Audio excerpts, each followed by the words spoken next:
Assalamualaikum warahmatullahi wabarakatuh. Kami dari kelompok 3 mata kuliah Ekonomi Makro, Program Studi Ekonomi Pembangunan, Fakultas Ekonomi dan Bisnis, Universitas Islam Negeri Syarif Hidayatullah Jakarta. Pada kesempatan kali ini, kami akan membahas jurnal dari Universitas Jima Ethiopia dengan judul Faktor Penentu Makroekonomi dari Inflasi di Ethiopia dengan pendekatan ARDL untuk kointegrasinya. Sebelum masuk ke pembahasannya, izinkan kami untuk memperkenalkan diri. Saya Yasir Arafat Ramadan dengan NIM akhir 118. Halo, perkenalkan nama saya Nurhamil Lufiana dengan NIM akhir 015. Hai, saya Revalianggiani Maulidina dengan NIM akhir 115. Nama saya Raffi Ahmad Kurniawan dengan NIM akhir 114. Halo, aku Atiyah Mutmainah dengan NIM 042. Oke, langsung aja kita masuk ke pembahasannya. Halo teman-teman, hari ini kita akan mengupas sebuah penelitian penting mengenai salah satu tantangan ekonomi terbesar yang dihadapi banyak negara berkembang, yaitu inflasi. Kita akan mendalami studi berjudul Faktor Penentu Makroekonomi dari Inflasi di Ethiopia dengan pendekatan ARDL untuk kointegrasi yang ditulis oleh para mahasiswa dari Universitas Jima Ethiopia. Inflasi atau kenaikan harga barang dan jasa secara umum dan berkelanjutan dapat menggerogoti daya beli masyarakat dan mengganggu stabilitas ekonomi. Oleh karena itu, memahami faktor-faktor apa saja yang mempengaruhinya menjadi sangat krusial bagi para pembuat kebijakan. Penelitian ini secara khusus berfokus pada kasus di Ethiopia, sebuah negara yang mengalami berbagai fase inflasi dan pertumbuhan ekonomi dalam beberapa dekade terakhir. Para peneliti memulai dengan menekankan bahwa menjaga inflasi pada tingkat yang optimal adalah kunci untuk menyeimbangkan gejolak makroekonomi dan memastikan pertumbuhan ekonomi yang stabil. Di Ethiopia, meskipun ada periode pertumbuhan PDB real yang mengesankan, terutama sejak 2003 atau 2004, negara ini juga menghadapi tantangan inflasi yang tinggi, bahkan seringkali mencapai 2 digit. Situasi ini tentu saja mengkhawatirkan karena dapat menghambat upaya Ethiopia untuk mencapai status negara berpenghasilan menengah pada tahun 2025. Beberapa penelitian sebelumnya telah mencoba mengidentifikasi penyebab inflasi di Ethiopia dengan fokus pada variabel seperti jumlah uang beredar, pertumbuhan PDB, dan defisit anggaran. Namun, para penulis studi ini menyoroti adanya beberapa celah dan inkonsistensi dalam literatur yang ada. Misalnya, pengaruh pertumbuhan penduduk terhadap inflasi di Ethiopia belum banyak diteliti secara empiris, padahal Ethiopia adalah salah satu negara terpadat di Afrika. Selain itu, terdapat perbedaan pendapat mengenai dampak PDB real dan nilai tukar efektif real terhadap inflasi. Inilah yang memotivasi para peneliti untuk melakukan kajian yang lebih komprehensif. Terdapat teori-teori yang mendasar. Sebelum masuk ke analisis data, para peneliti mengulas beberapa teori utama mengenai inflasi. Hal ini penting untuk memberikan kerangka kerja konseptual. Teori-teori yang akan dibahas antara lain yang pertama ada teori kuantitas uang atau QTM, lalu ada teori kuantitas uang yang dirumuskan ulang dalam versi Keynes, terus juga ada teori monetarisme, dan yang terakhir yaitu teori strukturalisme. Nah, pada teori kuantitas uang atau QTM, di mana teori klasik ini menyatakan bahwa perubahan jumlah uang beredar akan menyebabkan perubahan harga proporsional dengan asumsi kecepatan uang dan output real tetap. Kemudian pada teori kuantitas uang yang dirumuskan ulang dalam versi Keynes, Keynes memodifikasi QTM dengan menyatakan bahwa selama ada pengangguran, peningkatan jumlah uang beredar akan mendorong output dan lapangan kerja, bukan langsung menaikkan harga. Inflasi baru akan terjadi ketika full employment tercapai.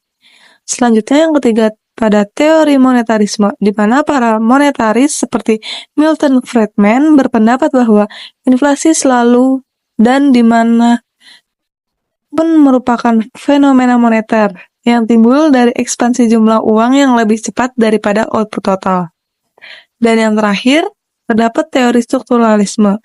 Teori ini menekankan bahwa inflasi di negara berkembang disebabkan oleh struktur ekonomi seperti segmentasi antara sektor industri yang progresif dan sektor pertanian yang tradisional serta konflik distribusi pendapatan. Dengan memahami berbagai perspektif teoritis ini, para peneliti dapat merumuskan hipotesis yang lebih kaya mengenai faktor-faktor penentu inflasi di Ethiopia. Nah, bagaimana para peneliti ini tuh menguji hipotesis mereka? Studi ini tuh menggunakan data runtun waktu periode dari 1981 hingga 2020. Dan data ini dikumpulkan dari berbagai sumber, termasuk dari National Bank of Ethiopia, Bank Dunia, dan IMF. Metode analisis utama yang digunakan adalah model Autoregressive Distributed Lag atau IRDL. Nah, khususnya itu di pendekatan bound testing untuk kointegrasi. Mengapa IRDL? Nah, metode ini tuh sebenarnya memiliki beberapa keunggulan. Di antaranya dapat digunakan meskipun variabel orde integrasi yang berbeda. Kemudian efisien untuk ukuran sampel yang memang relatif kecil. Dan juga dapat membedakan antara variabel dependen dan independen dalam hubungan jangka panjang. Kemudian memungkinkan penurunan error correction model atau ICM untuk melihat penyesuaian jangka pendek menuju keseimbangan jangka panjang. Sebelum analisis IRDL, dilakukan juga uji stasionaritas menggunakan augmented Dickey-Fuller dan Phillips-Perron untuk memastikan validitas model. Hasil yang menunjukkan bahwa hampir semua variabel itu memiliki stasioner setelah first difference. Kemudian, variabel-variabel yang diteliti ini juga sebagai penentu inflasi atau diukur dengan indeks harga konsumen. Nah, dan itu meliputi uang jumlah beredar, produk domestik bruto, jumlah penduduk, nilai tukar efektif real, impor barang dan jasa, tabungan nasional bruto, suku bunga pinjaman, serta variabel dummy untuk menangkap dampak perubahan kebijakan dari sistem sosialis ke ekonomi yang memang berbasis pasar pada tahun 1991. Sekarang kita sampai pada hasil penelitian. Pada hubungan jangka panjang, uji terikat ARDL mengonfirmasi adanya hubungan kointegrasi antara inflasi dengan variabel-variabel penjelasnya. Artinya dalam jangka panjang, variabel-variabel ini bergerak bersama-sama. Hasil estimasi jangka panjang menunjukkan bahwa PDB real secara signifikan dan positif mempengaruhi inflasi. Kenaikan 1% PDB real dalam jangka panjang menyebabkan inflasi meningkat sebesar 2,91%. Ini mungkin terdengar berlawanan dengan intuisi, namun peneliti menjelaskan bahwa ini bisa terjadi karena peningkatan investasi dan redistribusi pendapatan akibat kenaikan harga. Nilai tukar efektif real juga berpengaruh positif dan signifikan terhadap inflasi. Depresiasi nilai tukar cenderung menaikkan harga barang impor dan mendorong inflasi. Suku bunga pinjaman ditemukan berpengaruh positif dan signifikan meskipun kecil terhadap inflasi. Ini bertentangan dengan hipotesis Fisher dan pandangan moneteris yang mungkin disebabkan oleh kurang berkembangnya sektor keuangan di Ethiopia. Jumlah uang beredar dalam jangka panjang tidak signifikan secara statistik. Impor dan tabungan nasional bruto memiliki pengaruh negatif dan signifikan secara lemah pada tingkat 10% dalam jangka panjang. Jumlah penduduk berpengaruh positif namun lemah dalam jangka panjang. Variabel dummy, perubahan kebijakan ke ekonomi pasar berpengaruh positif signifikan terhadap inflasi dalam jangka panjang. Selanjutnya hubungan jangka pendek, model koreksi kesalahan atau ECM. Model koreksi kesalahan menunjukkan seberapa cepat ketidakseimbangan jangka pendek kembali ke keseimbangan jangka panjang. Koefisien ECM sebesar negatif 0,53 mengindikasikan kecepatan penyesuaian yang tinggi, di mana lebih dari 50% ketidakseimbangan terkoreksi dalam setahun. Dalam jangka pendek, jumlah uang beredar, pertumbuhan jumlah uang beredar saat ini dan 1 tahun sebelumnya memiliki dampak kuat dan positif terhadap inflasi. PDB real berpengaruh positif dan signifikan. Jumlah penduduk sangat signifikan dan bertanda positif, menunjukkan bahwa peningkatan jumlah penduduk sebesar 1% meningkatkan inflasi sebesar 0,92%. Ini menyoroti pentingnya variabel ini yang sebelumnya kurang diperhatikan. Impor tahun sebelumnya berpengaruh positif signifikan. Selanjutnya tabungan nasional bruto. Tabungan tahun ini berpengaruh negatif, sedangkan 1 tahun sebelumnya berpengaruh positif. Penemuan dari penelitian ini memberikan beberapa wawasan penting. Pertama, peran PDB real yang positif terhadap inflasi, baik jangka pendek maupun jangka panjang, menjadi catatan menarik yang mendukung beberapa studi sebelumnya di Ethiopia. Kedua, nilai tukar efektif real adalah pendorong inflasi jangka panjang yang signifikan, yang kemungkinan besar berkaitan dengan devaluasi mata uang yang progresif. Ketiga, jumlah penduduk terbukti menjadi faktor pendorong inflasi jangka pendek yang kuat, mengindikasikan tekanan dari sisi permintaan. Keempat, jumlah uang beredar lebih berpengaruh dalam jangka pendek.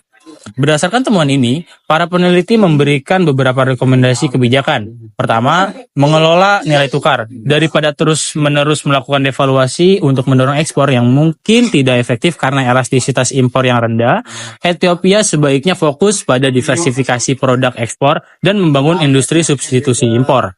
Ini akan membantu menstabilkan nilai tukar yang mengurangi inflasi impor. Kedua, kebijakan moneter yang bijaksana. Mengurangi pertumbuhan jumlah uang beredar atau mengarahkannya ke investasi produktif dapat membantu mengendalikan inflasi jangka pendek. Ketiga, mengatasi tekanan populasi dari sisi penawaran. Pemerintah perlu meningkatkan kapasitas produksi, terutama di sektor pangan, mengingat inflasi makanan adalah komponen utamanya, dan menciptakan lingkungan yang kondusif bagi produsen swasta untuk mengimbangi permintaan yang meningkat akibat pertumbuhan penduduk. Kebijakan harga tetap untuk bahan pokok juga bisa dipertimbangkan. Penelitian lebih lanjut adalah kebijakan yang keempat, yaitu mengingat hubungan positif antara PDB real dan inflasi. Penelitian lebih lanjut diperlukan untuk memahami secara spesifik bagaimana pertumbuhan output real terkait dengan kenaikan harga di Ethiopia dengan membedakan model sisi penawaran dan sisi permintaan inflasi. Sebagai kesimpulan, penelitian oleh Tolasa, Wakesum, dan Mulatu ini memberikan kontribusi berharga dalam memahami dinamika inflasi yang kompleks di Ethiopia. Dengan menggunakan model ARDL yang canggih dan data runtun waktu yang diperbarui, studi ini mengidentifikasi faktor-faktor penentu inflasi baik dalam jangka pendek maupun jangka panjang, termasuk variabel yang sebelumnya kurang mendapat perhatian seperti jumlah penduduk. Temuan-temuan ini tidak hanya penting bagi Ethiopia dalam merancang kebijakan makroekonomi yang lebih efektif untuk menstabilkan harga dan mendukung pertumbuhan berkelanjutan, tetapi juga memberikan pelajaran bagi negara-negara berkembang lainnya yang menghadapi tantangan serupa. Jadi itu dia pembahasan jurnal internasional kami. Semoga dapat bermanfaat bagi teman-teman semua. Kurang lebihnya mohon maaf. Wallahul muwaffiq ila aqwamit thoriq. Wassalamualaikum warahmatullahi wabarakatuh.